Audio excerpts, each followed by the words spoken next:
Halo sahabat sehat, bertemu lagi dengan saya Dr. Stella. Kali ini kita akan membahas tentang KB kalender. Jadi bagi kalian yang ingin menggunakan KB kalender, harus tonton video ini biar mengerti ya.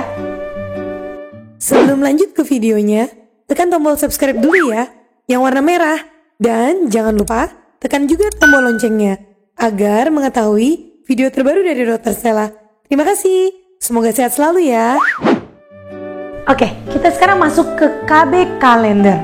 Apa itu KB kalender? KB kalender adalah suatu metode kontrasepsi yang menggunakan siklus menstruasi sebagai penanda kapan masa suburnya. Jadi, dengan siklus menstruasi kita bisa mengetahui kapan kita subur. Lalu kita tandai di kalender dan kemudian kita hitung kira-kira masa suburnya kapan dan kita hindari untuk melakukan hubungan intim di masa subur tersebut. Caranya gimana? Seperti yang sudah disebutkan sebelumnya, bahwa metode kalender ini digunakan untuk menghindari hubungan intim di masa subur. Nah, tapi kekurangannya adalah tidak bisa melindungi kamu dari infeksi menular seksual dan wajib menggunakan catatan siklus menstruasi. Bagaimana sih cara perhitungan penggunaan KB kalender ini? Kita harus mengingat beberapa prinsip dasar. Yang pertama adalah masa subur akan dimulai menjelang beberapa hari dan setelah beberapa hari dari hari ke-14 sebelum menstruasi berikutnya. Jadi biasanya masa subur akan terjadi 14 hari sebelum mens berikutnya. Oleh karena itu beberapa hari sebelumnya ataupun beberapa hari sesudahnya dianggap sebagai periode subur. Lalu sel telur yang keluar akan bertahan hidup dalam 6-24 jam dari hari ovulasi tersebut. Dan perlu diingat bahwa sperma dapat hidup antara 36-72 jam atau sampai dengan 3 hari. Oleh karena itu, di hari-hari ini harus dihindari untuk hubungan intim. Nah, karena prinsip dasar ini, maka kita bisa mengerti walaupun kita melakukan hubungan intim 2 hari sebelum masa ovulasi, maka resiko terjadinya kehamilan tetap ada. Karena ingat, sperma bisa hidup antara 36-72 jam. Bagaimana sih cara aplikasinya? Nah, saya akan mengajarkan cara aplikasi yang mudah. Apabila yang sudah complicated, misalnya menstruasinya maju mundur, tentu kamu harus konsultasi ke dokter kandungan. Saya anggap siklus menstruasinya selalu tepat waktu. Kita ambil contoh siklus menstruasi 30 hari. Oleh karena itu biasanya pada perempuan yang memiliki siklus menstruasi yang 30 hari, maka siklus mensnya akan tepat terus di tanggal tersebut. Nah, biasanya masa suburnya akan terjadi 14 hari sebelum mens berikutnya. Berarti kurang lebih jatuhnya di hari ke-16. Nah, masa subur itu akan terjadi kurang 3 hari atau setelah 3 hari dari masa ovulasi tersebut. Maka biasanya masa subur itu akan dikurangi 3 dan ditambah 3. Nah, di rentang waktu tersebutlah tidak boleh melakukan hubungan intim. Kita kembali ke contoh kasus yang tadi, yaitu siklus menstruasi 30 hari. Misalkan ini sudah terkonfirmasi melalui catatan kalender 3 bulan berturut-turut bahwa siklus menstruasinya tepat 30 hari. Oleh karena itu masa ovulasinya akan terjadi 14 hari sebelum masa menstruasi berikutnya, yaitu di hari ke-16. Nah, dari hari ke-16 inilah kemungkinan besar akan terjadi ovulasi.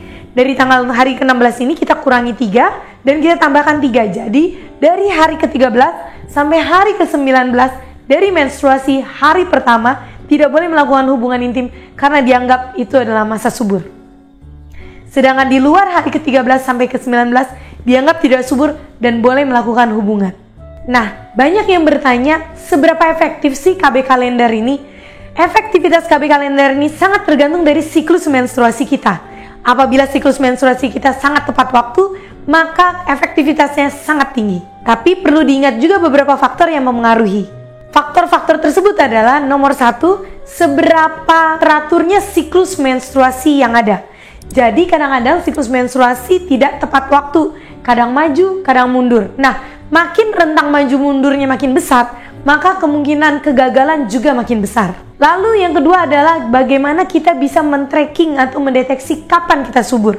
Selain kita menggunakan perkiraan waktu yaitu 14 hari sebelum mens berikutnya, kita juga bisa mendeteksi lendir mulut rahim. Apabila lendir mulut rahimnya warnanya bening dan bisa ditarik panjang seperti lendir atau ingus, maka kita katakan sudah masuk masa subur.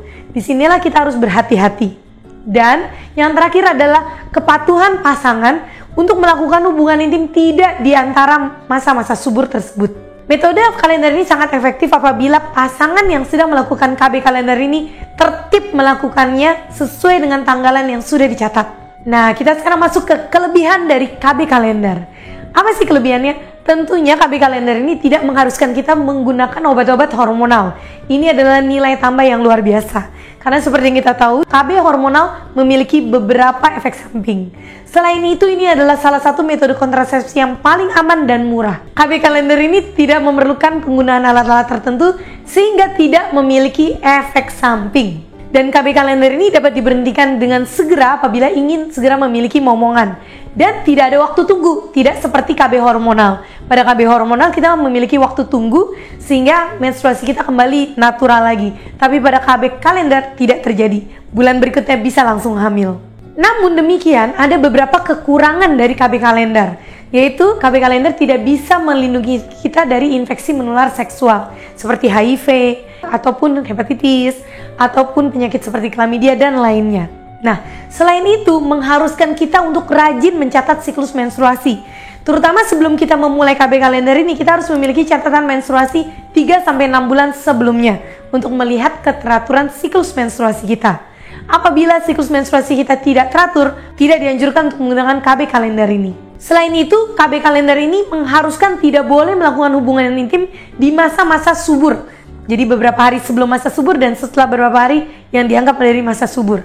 Nah, dan pasangannya juga harus ikut terlibat. Apabila pasangannya tidak bisa bekerja sama, maka tentunya KB kalender ini menjadi gagal.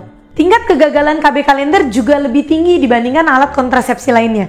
Ini disebabkan oleh kepatuhan dari pasangan tersebut kadang-kadang cukup rendah. Nah, perlu diingat apabila kamu tidak memiliki siklus menstruasi yang teratur, sebaiknya tidak menggunakan KB kalender karena kegagalannya akan cukup besar.